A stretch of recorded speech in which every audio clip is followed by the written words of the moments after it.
The deep dive के आज के इस गहन विश्लेषण में बहुत बहुत स्वागत है। जी बहुत बहुत शुक्रिया। तो आज हम जिस विषय पर बात करने वाले हैं ना, वो पहली नज़र में बहुत सीधा लगता है। मतलब हम अक्सर यही मानकर चलते हैं कि अगर किसी राज्य की अर्थव्यवस्था का ग्राफ ऊपर जा रहा है तो वहाँ की जमीनी हकीकत भी शानदार ही होगी, है ना? बिल्कुल, हम आमतौर पे यही सोचते हैं। हाँ, लेकिन कल्पना कीजिए एक ऐसे राज्य की जो 11.4% की तूफानी रफ्तार से तरक्की कर रहा है। उसकी विकास दर देश में सबसे आगे है, लेकिन फिर भी वहाँ का एक आम नागरिक आज भी देश में सबसे कम आय वालों में से एक है। सही कहा, ये सच में चौंकाने वाला है। या फिर एक ऐसे राज्य के बारे में सोचिए जहाँ काम करने की उम्र वाले सबसे ज्यादा लोग बाजार में उतरकर काम मांग रहे हैं। बिल्कुल, और वो काम करने को तैयार भी हैं। एकदम तैयार है, लेकिन वहाँ बेरोजगारी का आंकड़ा आसमान छू रहा है। सुनने में अजीब लगता है ना? बहुत अजीब लगता है, लेकिन यही सच्चाई है। तो आज की इस चर्चा में हम जिस स्रोत के पन्नों में उतरने वाले हैं वो इस सीधी साधी समझ के बिल्कुल परखचे उड़ा देता है। जी, और आज की इस चर्चा का जो मुख्य स्रोत है ना, the fiscal crossroads of India's post election economies, वो असल में एक बहुत ही कड़वा सच सामने रखता है। कड़वा सच। हाँ, ये लेख 2026 के विधानसभा चुनावों के बाद भारत के 4 प्रमुख राज्यों असम, केरल, तमिलनाडु और पश्चिम बंगाल की आर्थिक सेहत का एक बहुत ही गहरा और निर्मम विश्लेषण है। तो आज हमारा मिशन यही है कि हम इस स्रोत सामग्री के आधार पर ये समझें कि चुनाव के दौरान जो लोक लुभावन वादे किए जाते हैं जी, और राज्य के खजाने की जो वास्तविक हकीकत होती है जी, उसके बीच का तालमेल आखिर कैसे काम करता है। और श्रोताओं के लिए ये जानना बहुत दिलचस्प होगा कि ये कोई राजनीतिक चर्चा बिल्कुल नहीं है। एकदम नहीं। हम किसी दल का समर्थन या विरोध नहीं कर रहे हैं। हम केवल उन आर्थिक आंकड़ों और नीतियों के तंत्र को डिकोड करेंगे जो इन नई सरकारों के लिए रातों की नींद उड़ाने वाले हैं। तो चलिए बिना देर किए इन आंकड़ों की उस दुनिया में चलते हैं जो सबसे पहला विरोधाभास पेश करती है। चलिए। देखिए, किसी भी राज्य की आर्थिक सेहत का जो सबसे बुनियादी पैमाना होता है वो उसका विकास यानी ग्रोथ होता है। बिल्कुल। हम हमेशा यही मानते हैं कि अगर किसी राज्य की कुल जीडीपी, जिसे हम जीएसडीपी कहते हैं, वो बढ़ रही है तो वहाँ के लोग भी अमीर हो रहे होंगे। यही सामान्य समझ है। हाँ, लेकिन स्रोत में असम का जो उदाहरण दिया गया है वो बहुत कुछ सोचने पर मजबूर करता है। जी। स्रोत के मुताबिक असम ने 11.4% की CAGR यानी चक्रवृद्धि वार्षिक विकास दर हासिल की है, जो कि बहुत बड़ा आंकड़ा है। बहुत बड़ा है। 2014 से 2024 के बीच वहां की प्रति व्यक्ति आय लगभग 3 गुना हो गई है। अगर कोई सिर्फ ये 2 लाइनें पढ़े तो लगेगा कि असम में तो कोई आर्थिक चमत्कार हो गया है। बिल्कुल लगेगा। लेकिन स्रोत आगे ये भी बताता है कि इतनी बड़ी छलांग के बावजूद असम इन चारों राज्यों में प्रति व्यक्ति आय के मामले में अभी भी सबसे निचले पायदान पर है। हाँ, और यही इस विश्लेषण का पहला बड़ा पेंच है। चलिए इसे थोड़ा विस्तार से समझते हैं। असम का हाल तो उस धावक की तरह लग रहा है जिसने रेस बहुत देर से शुरू की। बहुत सटीक उपमा है ना? अब वो ट्रैक पर सबसे तेज दौड़ रहा है, लेकिन चूंकि उसने शुरुआत इतनी पीछे से की थी इसलिए वो अभी भी बाकी धावकों से मीलों पीछे है। एकदम सही। तो मैं यही सोच रही थी कि ऐसा क्यों होता है? अगर रफ्तार इतनी तेज है तो आम नागरिक की जेब में वो पैसा क्यों नहीं दिख रहा? यहाँ जो सबसे रोचक बात है वो ये कि प्रतिशत में दिखने वाली तरक्की और वास्तविक रुपयों में होने वाली तरक्की, इन दोनों के बीच एक बहुत बड़ा भ्रम होता है। अच्छा, कैसा भ्रम? इसे अर्थशास्त्र में बेस इफेक्ट कहा जाता है। असम की विकास दर इसलिए इतनी तूफानी नजर आती है क्योंकि जब उसने ये रफ्तार पकड़ी तब उसकी अर्थव्यवस्था का आधार बहुत छोटा था। मतलब उनकी शुरुआत ही बहुत कम पैसों से हुई थी। जी, मैं इसे एक उदाहरण से समझाता हूँ। अगर किसी व्यक्ति की आय 100 रुपए है और वो दुगनी होकर 200 रुपए हो जाए तो वो 100% की ग्रोथ है। हाँ, 100% ग्रोथ सुनने में बहुत बड़ी लगती है। बिल्कुल, लेकिन अगर किसी की आय 1000 रुपए है और उसमें सिर्फ 10% की ग्रोथ हो तो भी उसे 100 रुपए का ही फायदा होता है। एकदम सही पकड़े आप। असम के साथ बिल्कुल यही हुआ है।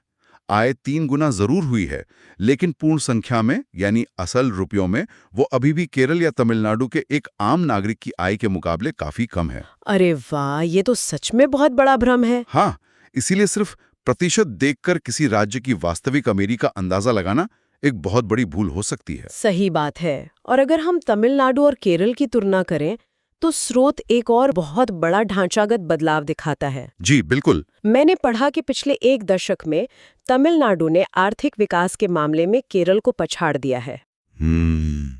ये बहुत बड़ी बात है। इतिहास में पहली बार एक औसत तमिल नागरिक अब केरल के नागरिक से अधिक धनी हो गया है। जी। केरल तो दशकों से उच्च आय और बेहतरीन मानव विकास सूचकांक का पोस्टर बॉय रहा है ना। जी। ये उलटफेर कैसे हो गया? देखिए, ये उलटफेर रातों रात बिल्कुल नहीं हुआ है। अच्छा। स्रोत के आंकड़े बहुत स्पष्ट रूप से बताते हैं कि केरल और पश्चिम बंगाल दोनों ही राज्यों में जीएसडीपी की विकास दर अब गिरकर 5% से भी नीचे आ गई है। 5% से भी नीचे? जी, और जब किसी राज्य की विकास दर 5% से नीचे खिसक जाती है तो इसका सीधा मतलब ये है कि वहां नई संपत्ति का निर्माण रुक गया है। नई संपत्ति का निर्माण रुकने का मतलब क्या है? क्या जो पुराने उद्योग चल रहे हैं वो भी बंद हो रहे हैं? पुराने उद्योग शायद चल रहे हों, लेकिन अर्थव्यवस्था में जो नया निवेश आना चाहिए, जो नए कारखाने लगने चाहिए या फिर सेवाओं का जो विस्तार होना चाहिए, वो लगभग थम गया है। मतलब नया कुछ नहीं हो रहा है। बिल्कुल। 5% से कम की ग्रोथ का मतलब है कि राज्य सिर्फ अपने मौजूदा ढांचे को किसी तरह खींच रहा है। बाप रे। हाँ, और इसीलिए ये दोनों राज्य अब गुजरात और तेलंगाना जैसे राज्यों से काफी पीछे छूट गए हैं, जहां नया पूंजी निवेश लगातार हो रहा है। और यहीं से इस पूरी कहानी का दूसरा अध्याय शुरू होता है, जो सीधा एक आम इंसान की जिंदगी से जुड़ा है। रोजगार का मुद्दा। एकदम सही। जब नई संपत्ति नहीं बन रही है, नए कारखाने नहीं लग रहे हैं, तो इसका सबसे पहला शिकार कौन होता है?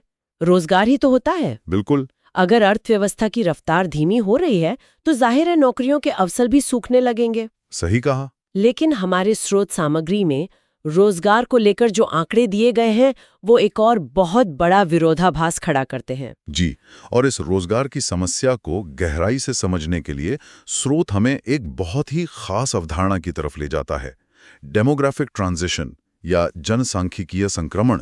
ये नाम तो बहुत भारी भरकम है। हाँ, लेकिन इसका मतलब बहुत सीधा है। हम अक्सर रोजगार की बात करते समय सिर्फ बेरोजगारी दर देखते हैं। न्यूज में भी तो बस वही दिखाते हैं। बिल्कुल, लेकिन एक और आंकड़ा है जो इससे भी ज्यादा महत्वपूर्ण है, और वो है लेबर फोर्स पार्टिसिपेशन रेट, यानी LFPR। श्रम बल भागीदारी दर। जी, इसका मतलब है कि समाज में काम करने की उम्र वाले कितने प्रतिशत लोग सक्रिय रूप से काम ढूंढ रहे हैं या काम करने के लिए तैयार बैठे हैं। और ये आंकड़े जो स्रोत में हैं, वो सच में हैरान करने वाले हैं। बिल्कुल। असम, केरल, तमिलनाडु और पश्चिम बंगाल, इन चारों राज्यों का जो LFPR है वो राष्ट्रीय औसत से ऊपर है। जी, राष्ट्रीय औसत 55.1% है। अब पश्चिम बंगाल तो इसमें सबसे आगे है, जहाँ 61% लोग श्रम बल का हिस्सा हैं। 61% बहुत बड़ा नंबर है। हाँ, तो यहाँ पर बात सच में बहुत दिलचस्प हो जाती है। अगर पश्चिम बंगाल में 61% लोग काम करने के लिए बिल्कुल तैयार बैठे हैं, तो ये तो किसी भी उद्योग के लिए एक जन्नत जैसी स्थिति होनी चाहिए ना। सामान्य तौर पे तो यही माना जाता है। हाँ, मतलब भरपूर श्रम जो शायद सस्ते में भी उपलब्ध हो। तो फिर वहाँ नए व्यवसाय क्यों नहीं पनप रहे? इतने लोगों के काम मांगने के बावजूद पश्चिम बंगाल में बेरोजगारी दर 6.1% है, जो इन चारों राज्यों में सबसे ज्यादा है। ये क्या हो रहा है आखिर? देखिए, इस विरोधाभास के पीछे ना एक बहुत गहरी आर्थिक मजबूरी छिपी है। कैसी मजबूरी? उच्च LFPR का मतलब हमेशा ये नहीं होता कि राज्य में बहुत शानदार औद्योगिक माहौल है। अच्छा। कई बार ये डिस्ट्रेस एम्प्लॉयमेंट या मजबूरी में काम मांगने की स्थिति को भी दर्शाता है। मतलब लोग खुशी खुशी काम नहीं ढूंढ रहे बल्कि मजबूर हैं। बिल्कुल। जब घर की आय कम होने लगती है ना, तो परिवार के वो सदस्य भी काम ढूंढने निकल पड़ते हैं जो पहले शायद काम नहीं कर रहे थे। अरे हाँ, जैसे अगर मुख्य कमाने वाले की नौकरी चली जाए तो घर के बाकी लोग भी काम खोजने लगते हैं। एकदम सही। पश्चिम बंगाल में 61% लोग काम तो मांग रहे हैं, लेकिन जैसा कि हमने अभी पहले देखा, राज्य के विकास दर 5% से नीचे है। हाँ। इसका मतलब है कि अर्थव्यवस्था में उन हाथों के लिए काम पैदा ही नहीं हो रहा है। काम मांगने वालों की तो फौज खड़ी है, लेकिन उन्हें काम देने वाले कारखाने या दफ्तर नहीं है। बिल्कुल। और तमिलनाडु में भी स्थिति कोई बहुत अलग नहीं है।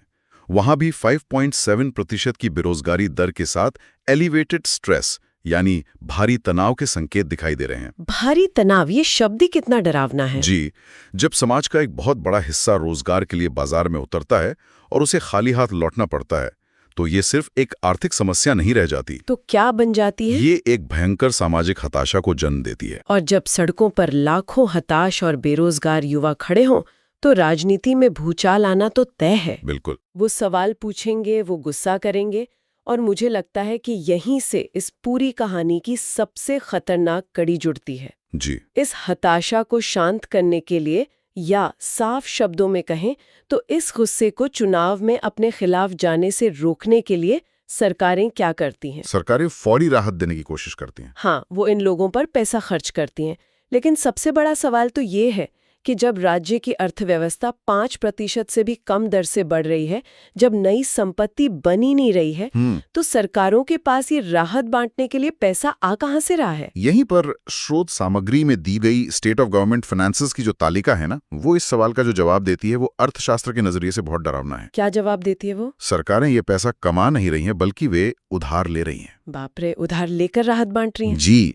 इसे समझने के लिए हमें रेवेन्यू डेफिसिट या राजस्व घाटे को देखना होगा। हाँ, मैंने स्रोत में पढ़ा था कि असम को छोड़कर बाकी तीनों राज्य केरल, तमिलनाडु और पश्चिम बंगाल भारी राजस्व घाटे में चल रहे हैं। बिल्कुल। तो श्रोताओं के लिए ये जानना बहुत जरूरी होगा कि अर्थशास्त्र में राजस्व घाटे का असल मतलब क्या होता है और ये इतना खतरनाक क्यों माना जाता है। देखिए, इसे ऐसे समझिए कि सरकार के आमतौर पर दो तरह के खर्च होते हैं। एक होता है पूंजीगत व्यय, या जिसे हम कैपिटल एक्सपेंडिचर कहते हैं, जैसे सड़कें बनाना, नए स्कूल्स बनाना या पावर प्लांट लगाना। मतलब वो चीजें जो लंबे समय तक काम आएंगे। जी, ये वो खर्च हैं जो भविष्य में राज्य के लिए कमाई के साधन बनते हैं और नई नौकरियां पैदा करते हैं। अच्छा, और दूसरा खर्च? दूसरा होता है राजस्व व्यय या रेवेन्यू एक्सपेंडिचर, जैसे सरकारी कर्मचारियों की सैलरी देना, पुरानी पेंशन का भुगतान करना या रोजमर्रा का प्रशासन चलाना। समझ गई। तो राजस्व घाटे का सीधा मतलब है कि सरकार की अपनी जो रोजमर्रा की कमाई है ना, जैसे टैक्स से आने वाला पैसा, हाँ,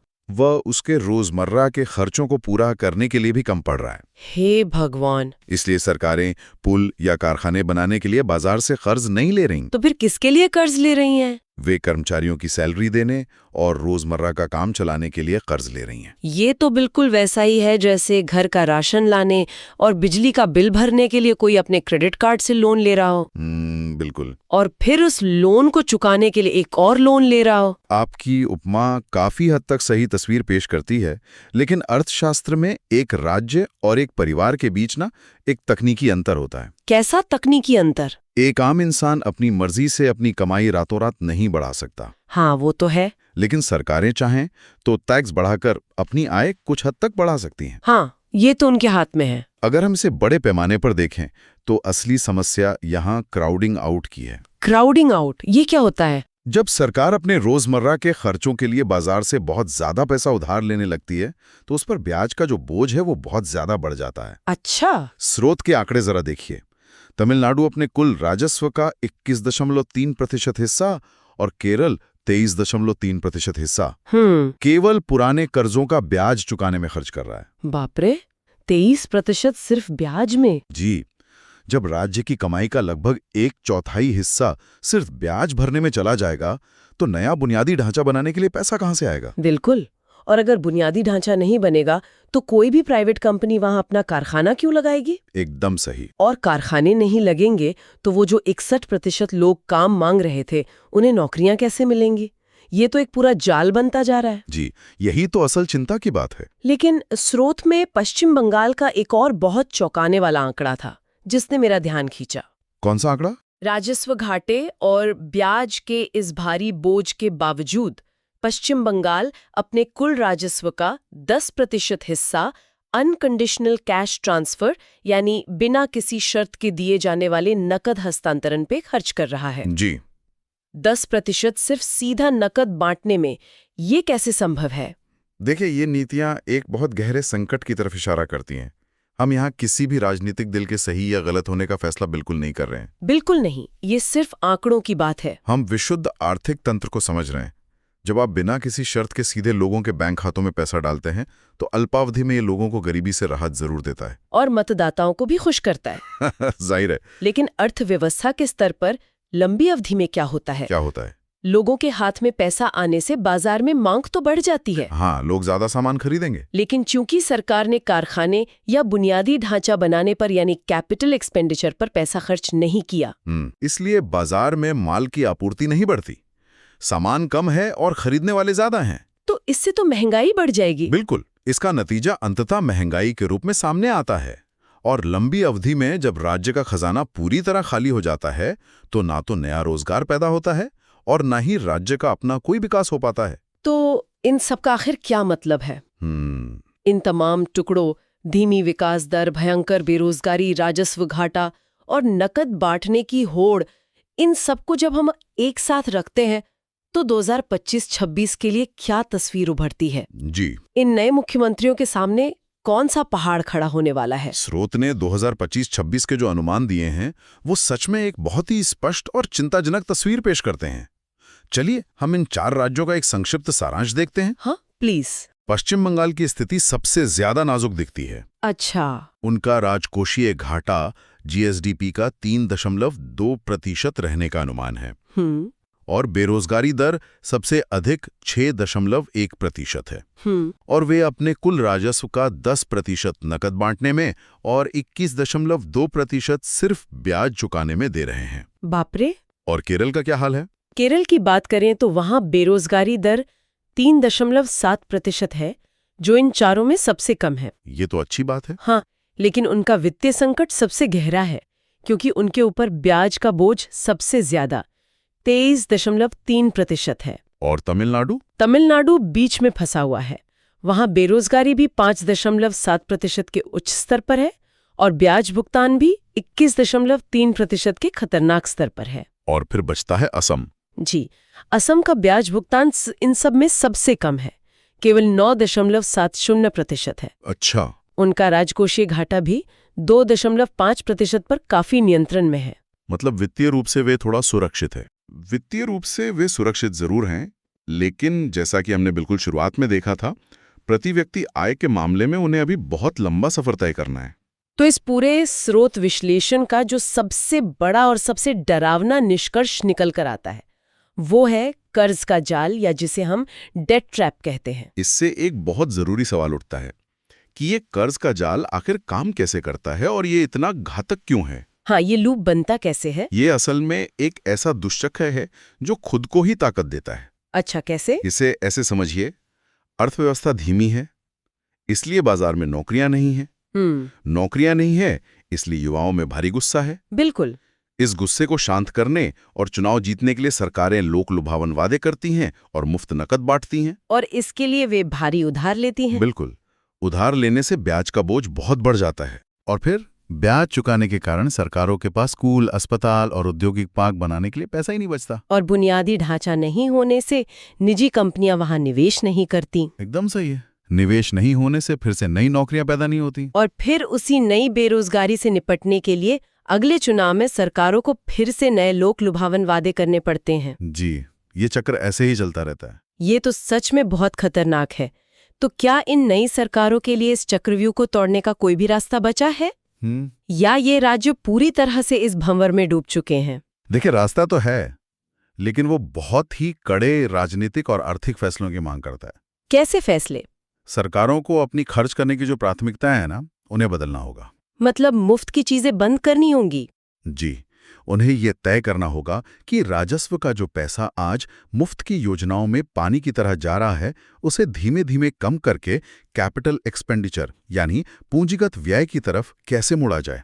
लेकिन ये तो बहुत मुश्किल होगा ना? बिल्कुल, ये आसान बिल्कुल नहीं है, क्योंकि जो जनता मुफ्त की योजनाओं की आदी हो चुकी है वो चुनावों में इसका कड़ा विरोध कर सकती है। हाँ, कोई भी अपना फायदा क्यों छोड़ना चाहेगा? सही बात है, लेकिन राज्य के दीर्घकालिक भविष्य को बचाने का यही एकमात्र कड़वा घूंट है जो इन सरकारों को पीना ही पड़ेगा। तो आज के इस पूरे विश्लेषण में हमने सच में एक बहुत ही जटिल लेकिन जरूरी यात्रा तय की है। जी बिल्कुल। हमने शुरुआत की थी उस भ्रम से जहां जीडीपी के आंकड़े तो छलांग लगाते दिखते हैं, लेकिन आम नागरिक की जेब खाली रहती है।